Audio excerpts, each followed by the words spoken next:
On ne te fait pas réalisateur en restant assis dans son fauteuil et tout. Tu peux tout faire en fait pour devenir réalisateur. Tu peux garder la perche, tu peux monter, tu peux filmer, tu peux jouer même le rôle en fait. Ça te permet de toucher à tout et de savoir comment diriger, comment chacun marche et pouvoir diriger les gens après. FMK Radio Life. FMK Radio Life. Qu'est-ce que les parents ont pensé du fait que tu te mettes dans la comédie? Déjà au début, c'était un peu non, tu vas pas faire ça, tu vas faire comme ça, parce que les parents déjà les parents quand ils te mettent au monde, mais ils pensent déjà à quelque chose que tu vas faire. Ils ont déjà quelque chose en tête déjà. Après quand tu lui dis bon papa je vais devenir comédien, tu vois, après ils se disent bon comédien, acteur et tout, tu fais des vidéos. Non, directement c'est non quoi, ce qui vient dans sa tête. Mais après j'ai prouvé parce que je travaillais bien à l'école, j'étais constant dans mes notes et tout. Donc, du coup, ils se sont dit, bon, pourquoi pas le laisser et tout. Donc, du coup, ils se sont dit, on te laisse faire, mais tant que tu continues tes études, c'est bon. Et au Sénégal, donc, tout a commencé avec Jojo? Ouais, avec Jojo, oui. Il est où, Jojo? Jojo, il est ici actuellement aussi en France. Donc, du coup, au fait, à un niveau, Jojo, il a changé d'école parce qu'on était dans la même école, mais on n'avait plus le même emploi du temps aussi. Quand il a changé d'école. Donc du coup, on avait du mal encore à faire les vidéos et tout. Ouais. Et au fait, surtout l'emploi du temps, on ne pouvait pas se retrouver à chaque fois. Donc du coup, on a décidé de scinder au fait le groupe en deux. Chacun évolue de son côté. On a eu de la chance au fait que genre nous deux, ça marche. Ouais, bah oui. D'habitude, quand les groupes se cassent, il y a un qui marche et enfin un qui marche moins bien que l'autre. Voilà. Ouais, c'est... Bizarrement, on a eu de la chance que c'est à peu près la même chose. C'est à peu près la même chose. Et on s'est retrouvés encore ici et puis on a beaucoup de projets encore ensemble. Tu as commencé même sur Vine, je crois, tu as fait des petites vidéos. Ouais, j'avais commencé aussi sur Vine, mais Vine, c'était pas trop mon truc parce que moi, j'aime beaucoup parler. 6 secondes pour moi, c'était trop peu. Du coup, j'ai dit, je laisse tomber et puis je passe sur YouTube. YouTube, tu peux parler pendant 1 heure. Voilà. Bon, tout a commencé sur YouTube, ça a commencé à booster le jour que je me suis fait reposter par Booba. Je me moquais un peu d'un truc sur Caris et tout. Après, il a reposté. Et donc, il y a des médias aussi français qui ont partagé. Et plein de personnes sont venues voir en fait ma chaîne YouTube parce que les médias ont mis ma chaîne YouTube. Donc, du coup, ça a évolué comme ça. Donc, je n'ai pas lâché. Direct, quand on a ce truc là, j'ai pris les vidéos et puis voilà, ça a donné ce que ça a donné. D'ailleurs, sur ta page Facebook, c'est écrit persévérance. C'est certainement le mot qui me définit le mieux. Ouais. C'est-à-dire que tu ne lâches rien jusqu'à ce que tu aies atteint ton objectif. Exactement. Donc, tu arrives à Dakar. L'objectif, c'était de se faire connaître grâce à l'humour. Tu as atteint cet objectif, puis ça a continué un petit peu. Ouais, non, je trouve même que je n'ai pas encore atteint l'objectif. Voilà, donc je me dis, bon, c'est vrai qu'il y a beaucoup de personnes aujourd'hui qui me connaissent, mais après, pour moi, je n'ai encore rien fait. Je n'ai pas encore atteint l'objectif que je voulais. Je suis encore plus dans une optique d'acting plutôt que de la comédie. C'est ce que je dis. Ok. Acting, donc pour devenir comédien, on va dire mais après, professionnel. Quand on dit souvent comédien, on s'arrête jusque humour. Alors que quand on dit comédie, c'est plus c'est pouvoir jouer beaucoup de rôles. C'est pouvoir jouer beaucoup de rôles, c'est-à-dire pouvoir quitter la joie, la tristesse, pouvoir jouer dans tous les films possibles. Ouais, et je me suis toujours pris fixé comme objectif ou bien comme modèle Will Smith. Parce que je trouve quand même que c'est un acteur qui peut être drôle et qui peut être vraiment aussi dramatique aussi à côté. Mais est-ce que tu pensais déjà à Will Smith quand tu as commencé? Je trouve que depuis longtemps, depuis que j'ai commencé au fait, c'est comme ça. Mais après toi-même tu forges ta personnalité, tu vas pas copier le personnage. Au fur et à mesure que je faisais ma chose, je me trouvais comment je dis, ma façon de faire, ma façon j'inculquais au fait mes comportements aux gens qui me suivent et tout, c'est tout. Et ça n'a pas été trop difficile pour toi de devoir quitter justement le domaine exclusivement comédie, humour, drôle, pour te lancer dans quelque chose de plus acteur? C'est difficile parce que les gens ne me reconnaissent pas sûrement en fait dans ce que je fais, mais il faut toujours commencer dans quelque chose. Je vais pas rester que dans ça en fait. Je veux diversifier un peu parce que je trouve que j'ai un peu je danse, je fais aussi de la musique, je fais beaucoup de choses, mais après il faut juste que les gens puissent capter mon univers, quoi. C'est comme je l'ai dit sur mon Instagram, je suis un acteur indien. Je fais de la musique, je chante, je fais de la comédie. Voilà, c'est un peu, je danse aussi, donc c'est un peu ça. T'as commencé avec la danse. Ouais, c'est vrai. Et t'as fait des concours et enfin t'étais vraiment calé dans la danse. Bon, j'ai commencé à la danse avant de continuer à la comédie. J'avais déjà en fait une chaîne YouTube. Déjà premier, j'ai oublié le mot de passe même. J'avais une chaîne YouTube où je mettais mes vidéos de danse et tout. Mais voilà, c'était pas trop ça parce que je n'avais pas encore intégré une bonne association de danse au fait au Sénégal, un bon groupe au fait où je vais évoluer et tout.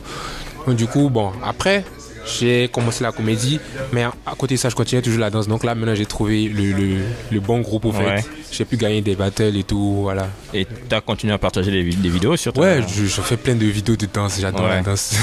Et là, tu te souviens du mot de passe? Ouais, non, c'est toujours là, le compte est toujours là, et c'est même plus je l'ai mis. Ouais, parce que tu as eu une petite mésaventure sur Facebook, tu avais une première page Facebook qui a été piratée, alors que tu avais beaucoup de followers. J'avais déjà 250, il y a 200 000, un truc comme ça, mais après, je pense que ça m'a aidé quand même, c'est ça qui m'a forgé au fait. Pour repartir à zéro. Ouais, exactement. C'est ça, moi si je suis aussi coriace aujourd'hui, c'est ça en fait.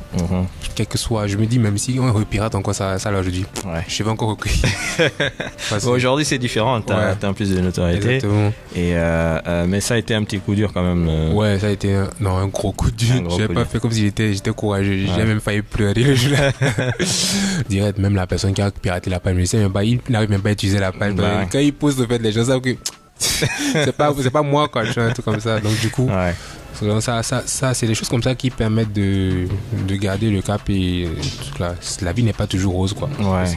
Tu es resté combien de temps au Sénégal? 6 ans, exactement. Mais tu gardes quel souvenir du Bénin? J'ai plein de souvenirs du Bénin, c'est full dans ma tête là. Je pose tout le temps au Bénin. Ouais, genre, le Bénin c'est mon pays, c'est le pays où j'ai envie de rentrer tous les jours. J'ai envie d'aller là-bas manger au fait le riz avec le haricot qu'on appelle la tassi chez moi, des choses comme ça, l'iam pilé, le foufou, des trucs comme ça. J'ai envie d'aller tout le temps. Si seulement je peux trouver une compagnie qui me dit chaque mois tu vas au Bénin. Il y a Air France, hein. Ils peuvent te sponsoriser, Air France. Faut le dire, moi je veux. Mais c'est bien, t'affiches vraiment ta fierté, ton pays. Pendant la CAN 2019, on a vu, t'étais avec ton maillot dans les rues à Dakar. Ouais, t'as saoulé tout le monde. Ouais, les gens m'ont bien insulté, même les Sénégalais m'insultent. J'ai failli me faire frapper, même les Sénégalais, le jour qu'on a joué contre les Sénégalais. Mais bon, c'est ça quoi. Genre, moi je peux jamais oublier mon pays, c'est le pays.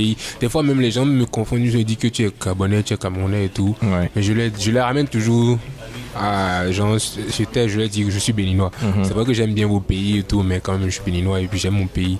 Et je représente mon pays partout, dans tout ce que tu fais.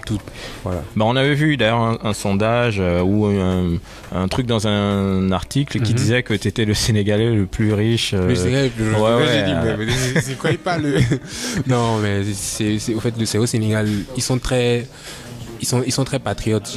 Même quand tu n'es pas sénégalais et tout, ils essaient de te mettre dans la masse. Ils vont t'inclure. Que tu es sénégalais. Et après tant d'années, j'ai pu enfin rentrer dans le showbiz sénégalais. Parce que j'ai peut-être fait 4 ans.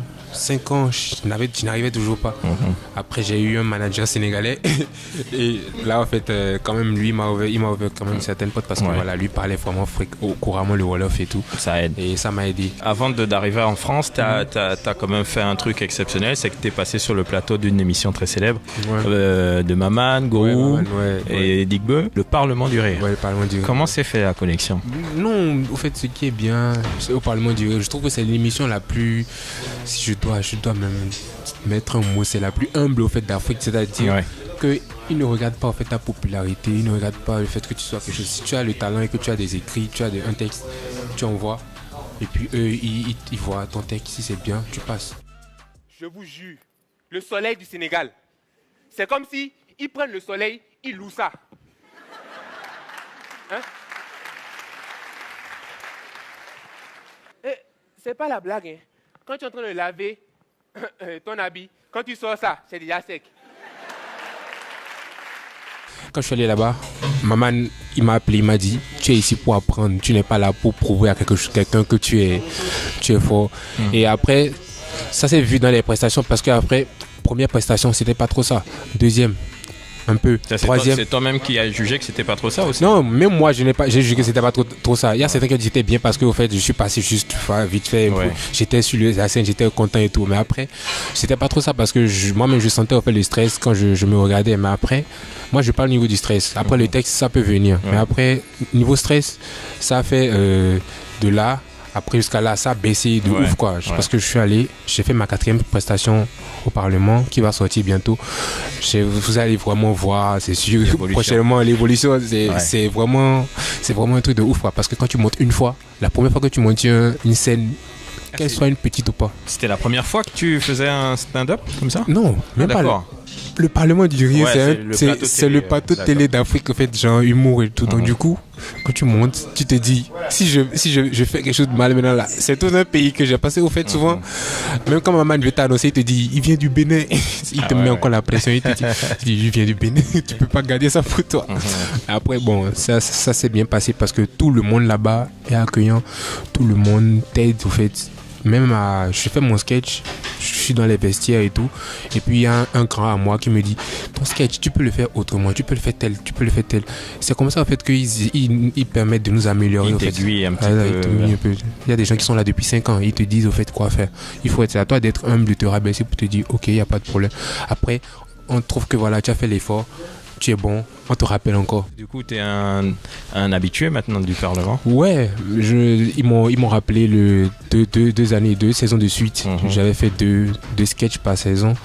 Moi, je trouve que quand même, ils valorisent beaucoup l'humour africain. Voilà, 6 ans au Sénégal, 2 Parlements du Rire, 2 ans. Donc, tu arrives ici, en France, pour te lancer dans une école de... graphisme, design graphique. Ok, ça veut dire que toi-même, tu montes les vidéos, donc tu tournes aussi. Donc, tu es producteur, autoréalisateur, autodidacte. Ouais, j'avoue, parce que bon, c'est difficile, mais sincèrement, je trouve que ça m'a beaucoup formé. Parce que je disais à mon professeur à l'école que je fais tout ça, il a dit que c'est comme ça qu'on devient réalisateur. On ne devient pas réalisateur en restant assis dans son fauteuil et tout. Tu peux tout faire en fait pour devenir réalisateur. Tu peux garder la perche, tu peux monter, tu peux filmer, tu peux jouer même le rôle en fait. Ça te permet de toucher à tout et de savoir comment diriger, comment chacun marche et pouvoir diriger les gens après. Moi, c'est ma finalité quoi, devenir réalisateur de films et tout. C'est ça ma finalité. Donc on va revenir à ta passion qui est la musique. L'autre passion, ça c'est la 3e. Il y a la danse, et il y a la comédie et la musique.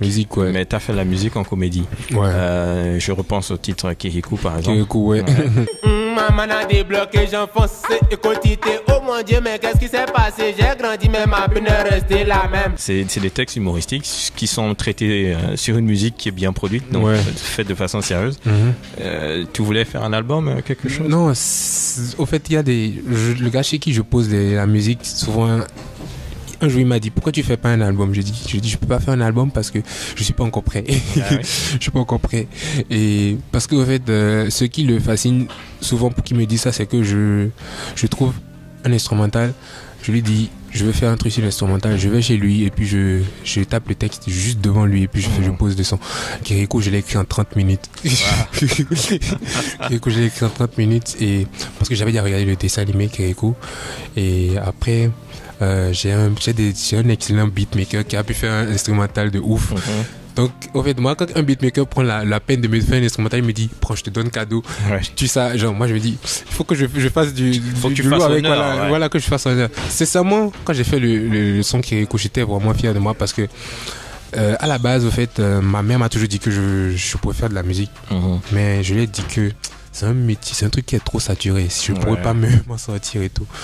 Genre, je faisais souvent du karaoké avec la daronne à la maison et tout. Ah ouais? Vous chantez quoi? Je chante du garou. Ah oui. Je chante du garou et tout. Sous le vent. Ouais, sous le vent, les choses comme ça. Mais après, je suis entré dans la comédie, mais j'ai trouvé au fait. Je trouve que dans la comédie, tu peux tout raconter, même dans la musique. Je trouve que si aujourd'hui je dois choisir entre la musique la danse et la comédie, je vais choisir la musique parce que dans la musique, tu peux danser, tu peux faire la comédie. Ouais, c'est complet, quoi. Ouais, donc du coup, dedans, je peux tout faire. Donc c'est pour ça que je le fais. Et aussi, ce qui m'a amené vraiment dans la musique, c'est que toutes les musiques maintenant sont en droit d'auteur sur YouTube. Donc maintenant, moi, je fais ma musique pour pouvoir utiliser et toucher tes droits d'auteur. Exactement. C'est pas mal ça. Donc du coup, c'est un peu ça. Après, c'est devenu un peu plus sérieux. Genre, c'est Kirikou.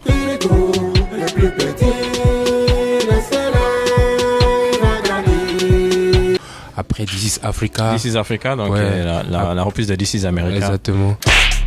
This is Africa. Regarde mon continent. Regarde mon continent. La bêtise est dominante. Ouais. Et après encore Billie Jean par exemple, qui est plus technique et tout. Mais qui a été bien réalisé, ouais. Bien produit. Ouais.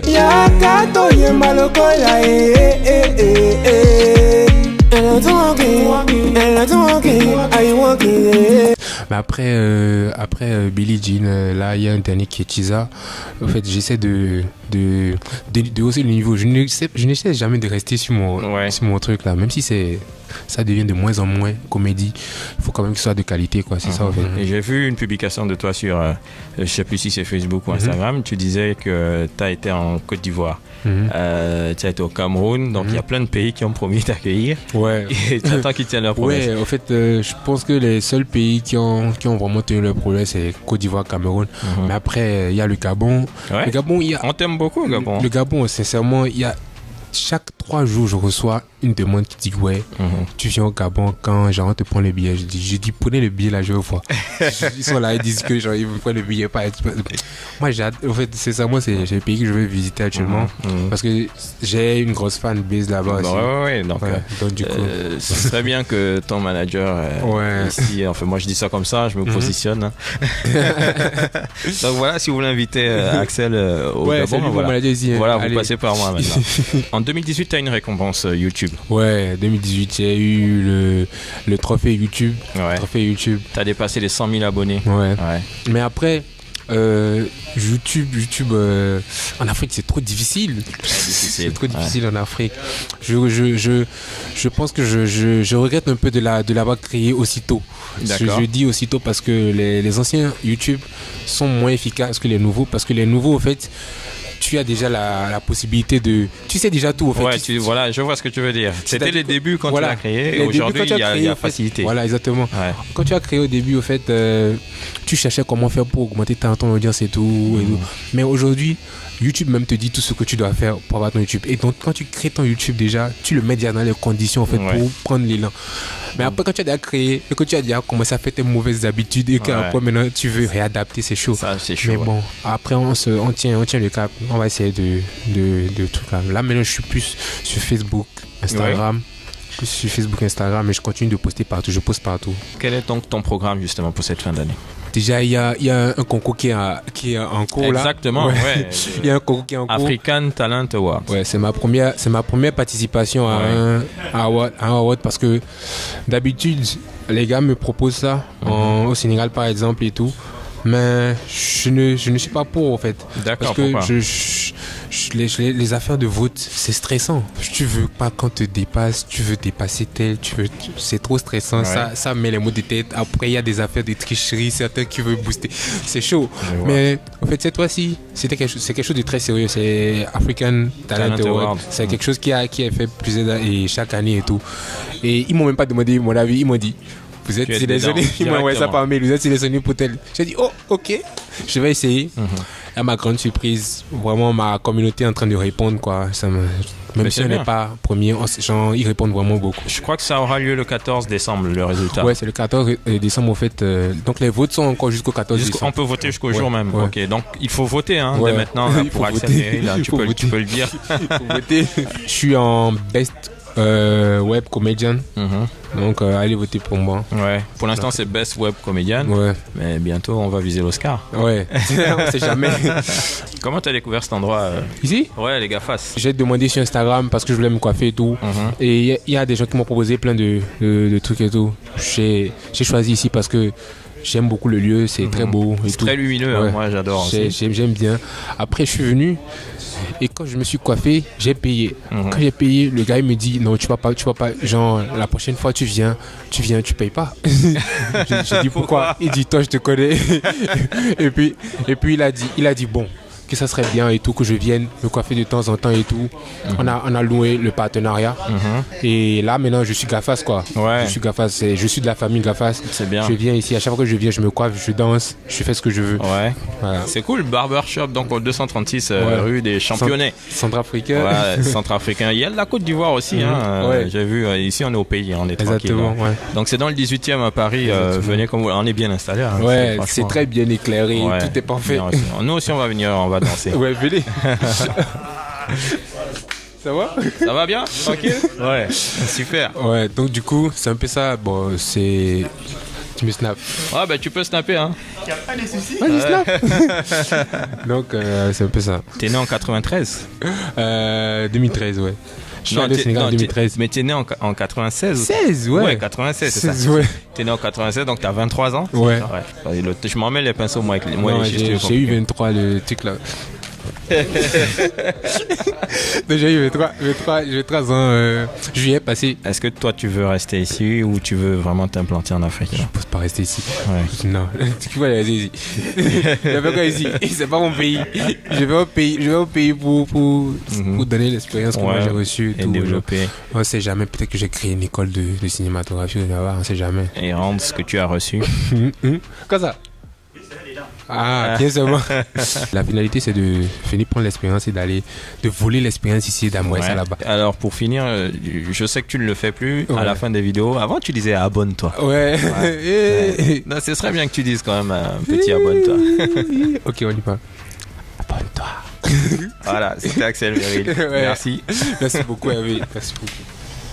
FMK Radio Live. FMK Radio Live.